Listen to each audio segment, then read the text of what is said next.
రెండు breaking news చూస్తున్న ACB విచారణకు కాసేపట్లో కేటీఆర్ హాజరు కానున్నారు. ఈ సందర్భంగా కేటీఆర్ హరీష్ రావు తెలంగాణ భవన్కు వెళ్లనున్నారు. ఈ నేపథ్యంలోనే మాజీ మంత్రులు బీఆర్ఎస్ నేతలు తెలంగాణ భవన్కు భారీగా చేరుకుంటున్నారు.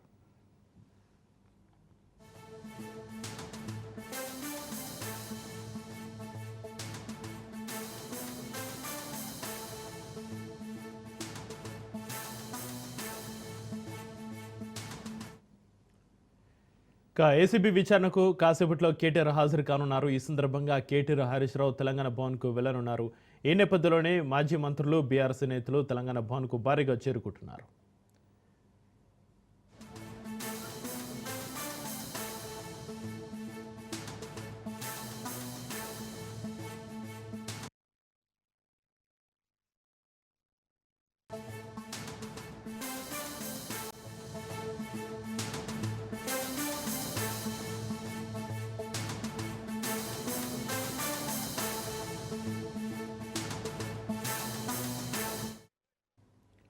ఎన్నో ఏళ్ల నుంచి ఎదురు చూస్తున్న రాజన్న సిరిసిల్ల జిల్లా వేములవాడ రోడ్ల విస్తరణ పనులు ప్రారంభమయ్యాయి. బ్రిడ్జ్ నుంచి దేవాలయం వరకు 47 కోట్ల రూపాయలతో 750 మీటర్ల వరకు రోడ్ల విస్తరణ చేపట్టనున్నారు. 80 ఫీట్ల వరకు విస్తరణ పనులు చేపడతారు. ఇక 250 మంది బాధితులకు ఇప్పటికే 70 మంది నష్టపరిహారానికి సంబంధించిన చెక్కులను ఇచ్చారు. దుకాణాలను, ఇండ్లు ఖాళీ చేయాలని 15 రోజుల క్రితమే నోటీసులు జారీ చేశారు అధికారులు. పోలీసులు, రెవెన్యూ, ఆర్ఎండ్బి వివిధ శాఖల అధికారుల పర్యవేక్షణలో విస్తరణ పనులు కొనసాగుతున్నాయి. స్టే ఉన్న ఇండ్లు మినహా అన్నింటినీ తొలగిస్తున్నట్లుగా అధికారులు చెప్పారు. ఎలాంటి అగ్ని ప్రమాదాలు సంభవించకుండా ఫైర్ ఇంజిన్లను ఏర్పాటు చేశారు. ఎలాంటి అవాంఛనీయ సంఘటనలు జరగకుండా 144 సెక్షన్ అమలు చేశారు పోలీసులు. మొత్తం 300 మంది పోలీసులతో భారీ బందోబస్తు ఏర్పాటు చేశారు.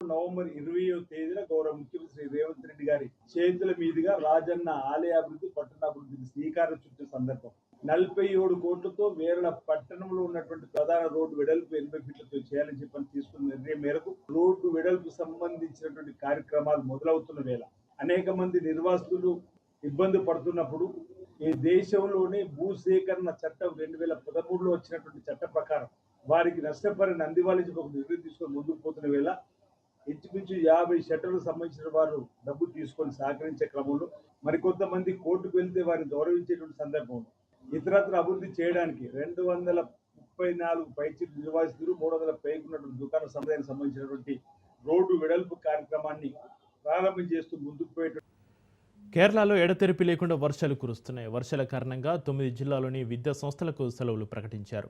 కాసరగోడు, కన్నూర్, కోజికోడ్, వయనాడ్, మలప్పురంలలో రెడ్ అలర్ట్ ప్రకటించారు. ఇక కొట్టాయంలో జూన్ 17 వరకు మైనింగ్ కార్యకలాపాలు నిషేధించబడ్డాయి. కేరళలోని చాలా జిల్లాల్లో నైరుతి రుతుపవనాల వర్షపాతం కొనసాగుతుండడంతో ప్రభుత్వం అప్రమత్తంగా ఉంది. ముందు జాగ్రత్త చర్యగా కాసరగోడు, కన్నూరు, కోజికోడ్, వయనాడ్, మలప్పురం, త్రిశూర్, ఎర్నాకులం, ఇడుక్కి మరియు కొట్టాయంలోని విద్యా సంస్థలకు సెలవులు ప్రకటించారు.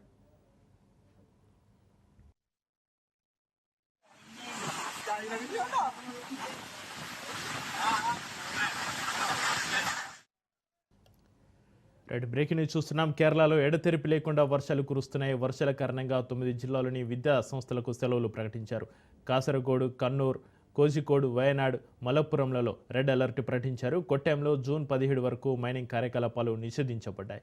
ఇక కేరళలోని చాలా జిల్లాల్లో నైరుతి రుతుపవనాల వర్షపాతం కొనసాగుతుండడంతో ప్రభుత్వం అప్రమత్తంగా ఉంది. ముందు జాగ్రత్త చర్యగా కాసరగోడ్, కన్నూర్, కోజికోడ్, వయనాడ్, మలప్పురం, త్రిశూర్, ఎర్నాకులం, ఇడుక్కి మరియు కొట్టాయంలలోని విద్యా సంస్థలకు సెలవులు ప్రకటించారు.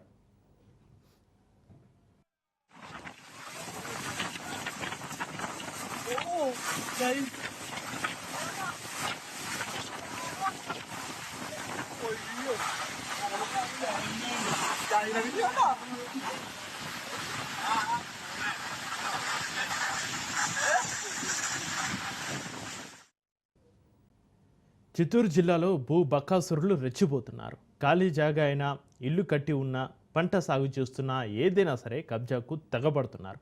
భూ బకాసురులకు రెవెన్యూ అధికారులు సైతం తోడుగా నిలబడడంతో వారి ఆగడాలకు హద్దులు లేకుండా పోతుంది. భూ ఆక్రమణదారుల ఆగడాలకు పల్లె ప్రజలు విలవిలలాడుతున్నారు. కబ్జాదారుల కమ్మద్ద హస్తాల్లో పడి నలిగిపోతున్నారు. కాపాడాల్సిన అధికారులు కబ్జాదారులతో చేతులు కలిపి బాధితులకు కన్నీరు మిగుల్చుతున్నారు.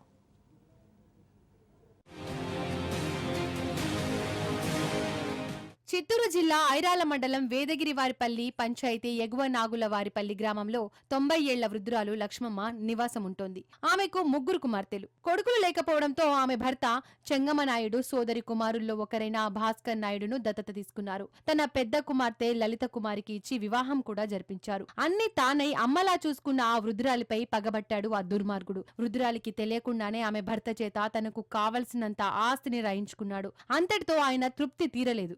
ఆస్తి రాసుకున్న మరుక్షణం అనారోగ్యంతో బాధపడుతున్న ఆ ఇద్దరు వృద్ధ దంపతులను బయటకు గెంటారు. పేగు బంధాన్ని తెంచుకొని తన భర్త కర్కసత్వానికి చేతులు కలిపిన పెద్ద కూతురు నరకం చూపించింది. ప్రాణాలు అరచేతిలో పెట్టుకుని మరో ఇద్దరు కుమార్తెల వద్దకు చేరారు ఆ వృద్ధ దంపతులు. ఇంతలో చెంగమ నాయుడు మరణించగా లక్ష్మమ్మ ఒంటరిగా మిగిలింది.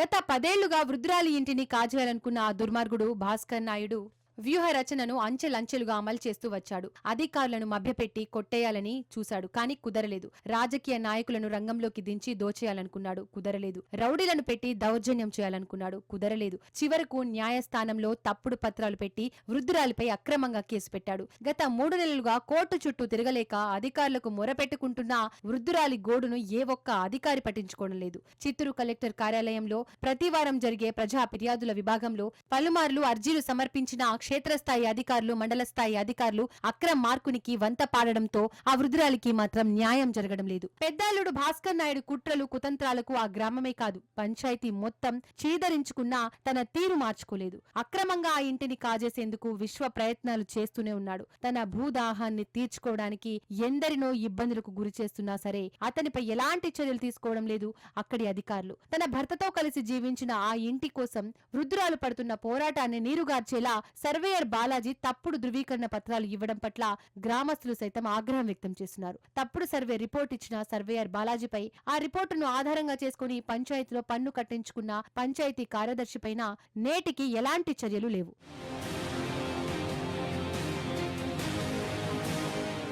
జిల్లా అధికారుల ఒత్తిళ్లు వరుసగా ప్రజా ఫిర్యాదుల విభాగంకు చేరుతున్న అర్జీలతో ఎలాగోలా కదిలిన ఐరాల మండల తహసీల్దారు మహేష్ ఎగువ నాగుల వారిపల్లి గ్రామానికి వచ్చారు. ఆ ఇంటిని క్షుణ్ణంగా పరిశీలించి గ్రామంలో విచారణ చేశారు. ఆ ఇల్లు ముమ్మాటికి వృద్ధురాలు లక్ష్మమ్మదేనని నిర్ధారించుకున్నారు. ఆ విచారణ సమయంలో ఆ గ్రామంలోని ప్రతి ఒక్కరూ స్వచ్ఛందంగా ఆయన వద్దకు వచ్చి బాధిత వృద్ధురాలిని భాస్కర్ నాయుడు పెడుతున్న కష్టాలతో పాటు గ్రామస్తులకు పెడుతున్న ఇబ్బందులు కూడా వివరించారు. అన్ని తెలుసుకున్న తహసీల్దారు రిపోర్టు రాసి పై అధికారులకు పంపించారు. ఇంటికి కావాల్సిన అన్ని ఆధారాలు ఉన్నప్పటికీ ఇల్లు వృద్ధురాలిదని నిర్ధారించలేకపోతున్నారు. కొన్ని సంవత్సరాలుగా ఆ ఇంటిని లక్ష్మమ్మ పేరిట పన్నులు కట్టించుకున్న పంచాయతీ అధికారులు సైతం ఆ వృద్ధురాలికి తీరని అన్యాయం చేస్తున్నారు. కరెంటు బిల్లులు, పంచాయతీ పన్నులు కట్టడమే కాదు, 50 ఏళ్లకు పైగా ఆ ఇంటిలోనే నివాసం ఉన్న ధృవీకరణ పత్రం మాత్రం ఇవ్వడానికి అధికారులు ఎందుకు మదన పడుతున్నారో అంతుపట్టడం లేదు.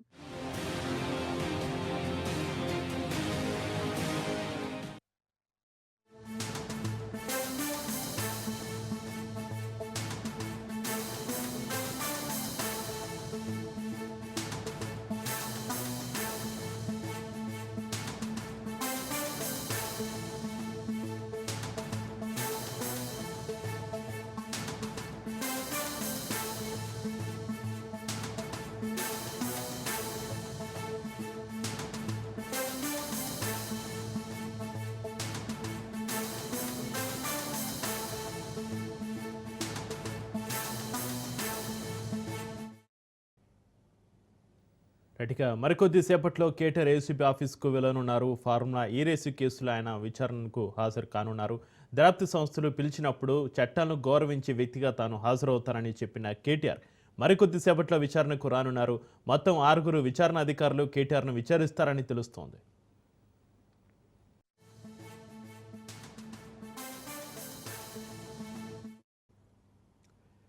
ఏసీబీ విచారణ వేళ కేటీఆర్ సంచలన ట్వీట్ చేశారు. రాజకీయ వేధింపులతో వెనక్కి తగ్గేది లేదన్నారు. 6 గ్యారంటీల మోసాన్ని ఎండగట్టడంలో ఇవేమీ ఆపలేవన్నారు. ఎన్ని కుట్రలు చేసినా కాంగ్రెస్ను ఎండగడుతూనే ఉంటామన్నారు. 420 హామీలు, డిక్లరేషన్ల పేరుతో కాంగ్రెస్ చేసిన దగాను ప్రజలకు వివరిస్తామని చెప్పారు.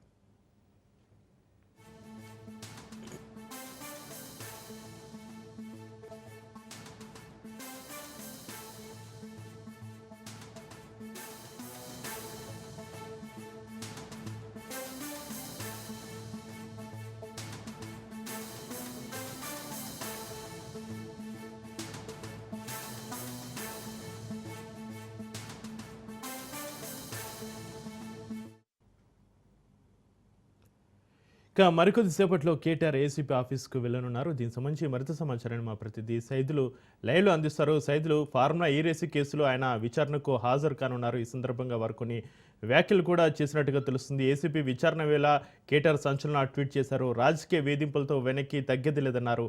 6 గ్యారంటీల మోసాన్ని ఎండగట్టడంలో ఇవేమీ ఆపలేమన్నారు. ఎన్ని కుట్రలు చేసినా కాంగ్రెస్ను ఎండగడుతూనే ఉంటామంటూ వారు అన్నారు. సైదులు. ఎస్ చక్రి, మరి కాసేపట్లోనే బీఆర్ఎస్ వర్కింగ్ ప్రెసిడెంట్ కేటీఆర్ తెలంగాణ భవన్కి వస్తారు. ఇక్కడ నుంచి ఆయన నేరుగా ఏసీబీ కార్యాలయానికి ఉదయం 10 గంటలకు ఏసీబీ విచారణకి హాజరవుతారు. ఫార్ములా ఈ రేస్ కారులో ఆయనకి సంబంధించినటువంటి కేసు ఏదైతే ఉందో ఆ కేసుకి సంబంధించి ఆయన ఇప్పుడు ఈ ఏసీబీ విచారణకి హాజరవుతున్నారు. అయితే పెద్ద ఎత్తున ఇప్పుడే తెలంగాణ భవన్కి అందరూ కూడా బీఆర్ఎస్ పార్టీ నాయకులు, శ్రేణులందరూ కూడా ఒక్కొక్కరుగా ఇక్కడికి చేరుకుంటున్నారు. అయితే మరి కాసేపట్లో ఆల్రెడీ తన నివాసం నుంచి నార్సింగ్లో కేటీఆర్ ఉంటారు. అక్కడ నుంచి నేరుగా బంజారాహిల్స్లో ఉన్నటువంటి నందినగర్ నివాసానికి కేటీఆర్ చేరుకున్నారు. నందినగర్ నివాసంలో కేసీఆర్ ఉన్నారు. కేసీఆర్తో కేటీఆర్ భేటీ అయ్యారు. ఇదే విషయం పైన చర్చిస్తున్నారు కేసీఆర్ తోటి. సో మరి కాసేపట్లో అంటే 10-15 నిమిషాల వ్యవధిలోనే కేటీఆర్ తెలంగాణ భవన్కి రానున్నారు. ఇక్కడ నుంచి నేరుగా ఆయన కార్యకర్తలతోటి, శ్రేణులతోటి ఇక్కడ నుంచి నేరుగా ఆయన ఏసీబీ విచారణకి హాజరవుతారు. అయితే ఈ కేసులో ఇప్పటికే అనేక ఆరోపణలు, అంటే ముఖ్యంగా ఈ కేసులో ప్రధానంగా చూస్తే మాత్రం 54 కోట్ల రూపాయల మేర ప్రభుత్వానికి నష్టం వాటిల్లిందని చెప్పేసి అక్టోబర్ 18న ఏసీబీకి ఫిర్యాదు చేశారు ఐఏఎస్ అధికారి దానకిషోర్. ప్రభుత్వానికి 54 కోట్ల మేర నష్టం వాటిల్లిందని ఐఏఎస్ అధికారి దానకిషోర్ ఫిర్యాదు మేరకు ఏసీబీ కేటీఆర్ పైన కేసు నమోదు చేసింది. A1గా బీఆర్ఎస్ వర్కింగ్ ప్రెసిడెంట్ కేటీఆర్, A2గా అప్పటి ఐఏఎస్ అధికారిగా ఉన్నటువంటి అరవింద్ కుమార్, A3గా హెచ్ఎండిఏ అప్పటి సీఈఓగా ఉన్నటువంటి బిఎల్ఎన్ రెడ్డి. సో ఈ ఏడాది జనవరి 8న అరవింద్ కుమార్ని ఏసీబీ విచారించింది. కేటీఆర్ని విచారించేందుకు గవర్నర్ జిష్ణుదేవ్ వర్మ అనుమతి కూడా ఇచ్చిన నేపథ్యంలో జనవరి 9న ఏసీబీ విచారణకి కేటీఆర్ హాజరయ్యారు. జనవరి 10న బిఎల్ఎన్ రెడ్డి విచారణకి ఏసీబీకి విచారణకు హాజరయ్యారు. విదేశీ సంస్థకు అక్రమంగా 54 కోట్ల మేర చెల్లించినట్టుగా కూడా ప్రధాన అభియోగం ఉన్నది. 2023 అక్టోబర్ 9 నుంచి డిసెంబర్ 4 వరకు ఎన్నికల కోడ్ అమల్లో ఉండగా ఈసీ అనుమతి తీసుకోకుండానే చెల్లింపులు జరిగాయని చెప్పేసి ఆరోపణ. కేటీఆర్ ఆమోదంతోనే నిధులు విడుదలైనట్టుగా కూడా ప్రధానంగా ఆరోపణలు. 2023 ఫిబ్రవరి 11న జరిగినటువంటి ఈవెంట్ కోసం ఐఎండీ తరపున 12 కోట్లు ఖర్చు చేసిన హెచ్ఎండిఏ ఫార్ములా ఈ రేస్ కోసం 3 ఏళ్లలో 600 కోట్లు చెల్లించేలా ఒప్పందం. అవినీతి నిరోధక చట్టంలోని section 13(1) red with 13(2) section 409 red with 120B కింద కేసు నమోదు చేశారు.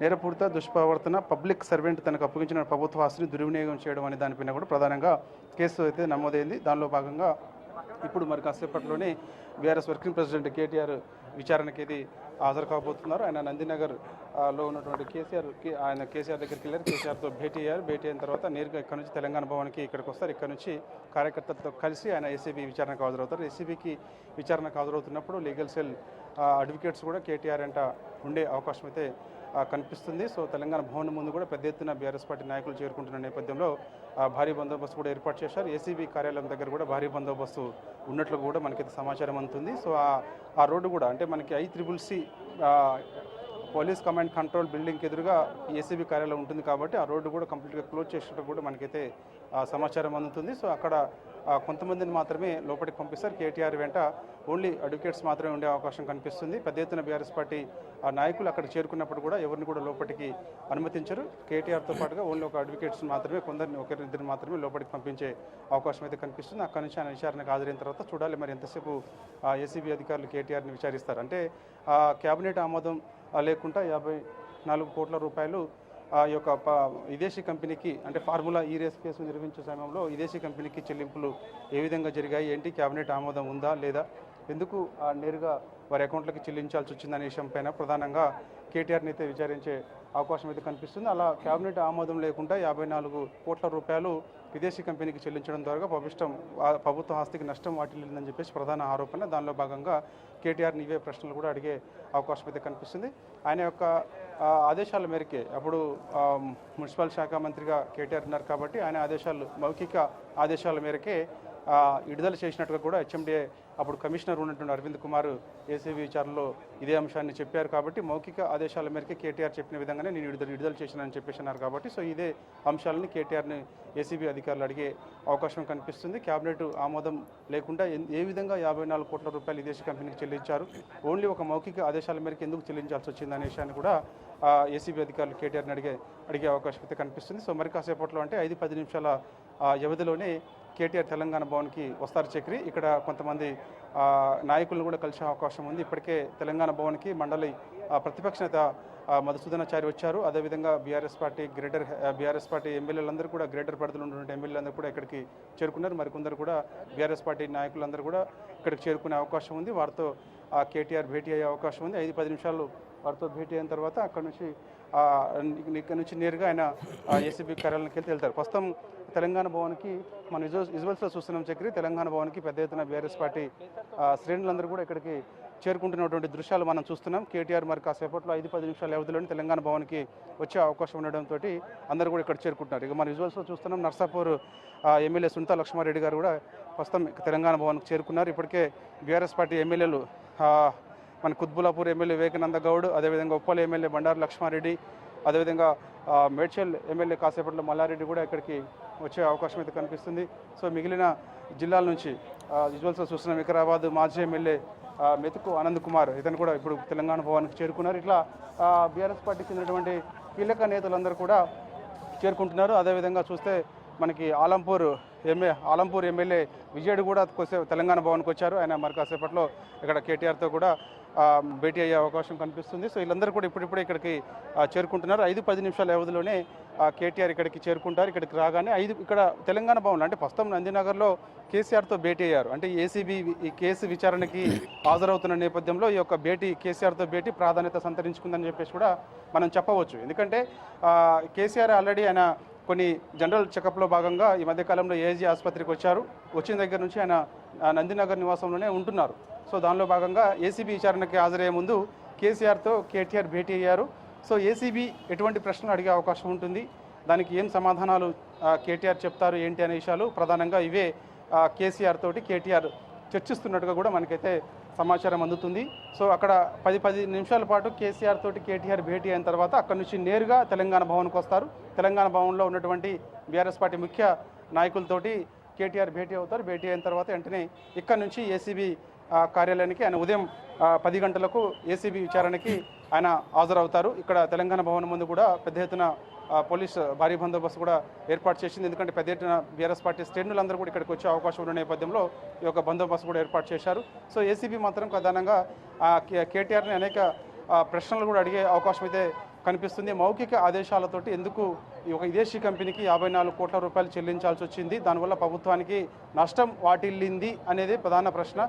సో చూడాలి మరి ఈ ప్రశ్నకి కేటీఆర్ ఏం సమాధానం ఇస్తారు ఏంటి. ఎందుకంటే కేటీఆర్ మాత్రం ఒకటే చెప్తున్నారు, హైదరాబాద్ బ్రాండ్ ఇమేజ్ పెంచేందుకు మాత్రమే ఈ యొక్క ఫార్ములా ఈ రేసు హైదరాబాద్లో నిర్వహించామని చెప్పేసి పదే చెప్తున్నారు. దీనివల్ల ప్రపంచంలోనే హైదరాబాద్ను ఒక బ్రాండ్ ఇమేజ్గా నిలపడంలో ఈ ఫార్ములా ఈ రేస్ని ఆ రోజు నిర్వహించామని చెప్పేసి కూడా చెప్తున్నారు. సో దానిలో ఇంకోటి ఏంటంటే ప్రధానంగా ఈ యొక్క కాంగ్రెస్ పార్టీ అధికారంలోకి వచ్చిన తర్వాత 6 గ్యారంటీలు 420 హామీలు ప్రజలకు ఇచ్చినటువంటి హామీలు నెరవేర్చాలని ప్రధానంగా మేము డిమాండ్ చేస్తున్నాం. దానిలో భాగంగా మా పైన కుట్రపూరితంగా ఇలాంటి కేసులు నమోదు చేసి విచారణకి పిలుస్తున్నారని చెప్పేసి ఆయన కొద్దిసేపటి క్రితమే ఎక్స్ వేదికగా పోస్ట్ చేశారు. సో దానిలో భాగంగా చూడాలి మరి ఆయన కాంగ్రెస్ పార్టీ అధికారంలోకి వచ్చిన తర్వాత కుట్రపూరితంగానే ప్రధానంగా మా పైన ఇలాంటి కేసులు ప్రధానంగా ఆరోపణ చేస్తుంది. అంటే 420 హామీలు అమలు చేయమని చెప్పేసి మేము అడుగుతుంటే అవి అమలు చేయలేకపోతున్నారు. 6 గ్యారెంటీలు ప్రజలకు ఇచ్చినటువంటి 6 గ్యారెంటీలు అమలు చేయాలంటే అవి అమలు చేయలేకపోతున్నారు. సో దానిలో భాగంగానే ఈ విధంగా కేసులు నమోదు చేసి ఇబ్బందులకు గురి చేస్తున్నారని చెప్పేసి కూడా చెప్తున్నారు. ఏదైనా సరే ప్రజల తరపున ఖచ్చితంగా బీఆర్ఎస్ పార్టీ ఉంటుంది. ప్రజలకు ఇచ్చినటువంటి హామీలు నెరవేర్చే వరకు కూడా ఖచ్చితంగా ప్రజల వైపు ఉండి మేము పోరాటాలు నిర్వహిస్తామని చెప్పేసి కూడా చెప్తున్నారు. ఖచ్చితంగా న్యాయం గెలుస్తుంది, మాకు చట్టాలంటే గౌరవం ఉన్నాయని చెప్పేసి కూడా ఆయన కొద్దిసేపటి క్రితమే ఎక్స్ వేదికగా పోస్ట్ చేశారు. సో మరి కాసేపట్లో అంటే 5-10 నిమిషాల వ్యవధిలోనే ఆయన నందినగర్ నుంచి నేరుగా తెలంగాణ భవన్కి వస్తారు. తెలంగాణ భవన్ నుంచి ఆయన ఏసీబీ కార్యాలయం విచారణకి అయితే ఆయన హాజరవుతారు. సో ఏదైనా ఇప్పటికే ఈ యొక్క కేసులో ప్రధానంగా హెచ్ఎండిఏ అప్పుడు కమిషనర్ ఉన్నటువంటి అరవింద్ కుమార్ని విచారించారు. అప్పుడు హెచ్ఎండిఏ సీఈఓగా ఉన్నటువంటి బిఎల్ఎన్ రెడ్డిని విచారించారు. సో ఈసారి కేటీఆర్ని విచారించబోతున్నారు. సో చూడాలి మరి, ఎందుకంటే యాక్చువల్గా ఆయన మే నెలలోనే ఏసీబీ విచారణకి కేటీఆర్ హాజరు కావాల్సి ఉండే, కానీ ఆయన విదేశీ పర్యటన ఉన్న నేపథ్యంలో విదేశీ పర్యటన ముగించుకొని వచ్చిన తర్వాత నేను ఏసీబీ విచారణకు హాజరవుతానని ఆయన రాతపూర్వకంగా ఏసీబీకి చెప్పుకున్నారు. ఆ ఏసీబీ కూడా అంగీకరించింది. సో అప్పుడు మరోసారి ఆయన విదేశీ పర్యటన ముగించుకొని హైదరాబాద్ వచ్చిన తర్వాత మరోసారి ఏసీబీ ఆయనకి నోటీసులు ఇచ్చింది. సో ఇప్పుడు ఈరోజు విచారణకి ఉదయం 10 గంటలకు విచారణకు రావాలని చెప్పింది. దానికి అనుగుణంగా ఖచ్చితంగా నేను విచారణకి హాజరవుతానని చెప్పారు. దానిలో భాగంగా ఆయన ఉదయం 10 గంటలకు బంజారాహిల్స్లో ఉన్నటువంటి ఏసీబీ కార్యాలయానికి విచారణకి మరి కాసేపట్లోనే కేటీఆర్ బీఆర్ఎస్ వర్కింగ్ ప్రెసిడెంట్ కేటీఆర్ విచారణకి హాజరవుతారు. ఆయనతో పాటుగా కొందరు అడ్వకేట్స్ కూడా ఉండే అవకాశం అయితే కనిపిస్తుంది. సో ప్రస్తుతం చూస్తున్నాం మనము ఆ ఎమ్మెల్సీ పోచంపల్లి శ్రీనివాసరెడ్డి కూడా కొద్దిసేపు తెలంగాణ భవన్ వస్తుంది. ఇలా చూస్తే వరుసగా బీఆర్ఎస్ పార్టీ ముఖ్య నేతలందరూ కూడా తెలంగాణకి భవన్కు చేరుకుంటున్నటువంటి పరిస్థితి కనిపిస్తుంది. సో మరి కాసేపట్లో 5-10 నిమిషాల వ్యవధిలోనే నందినగర్ నుంచి కేటీఆర్ తెలంగాణ భవన్కి వస్తారు. Chakri. Right, thank you Saidulu.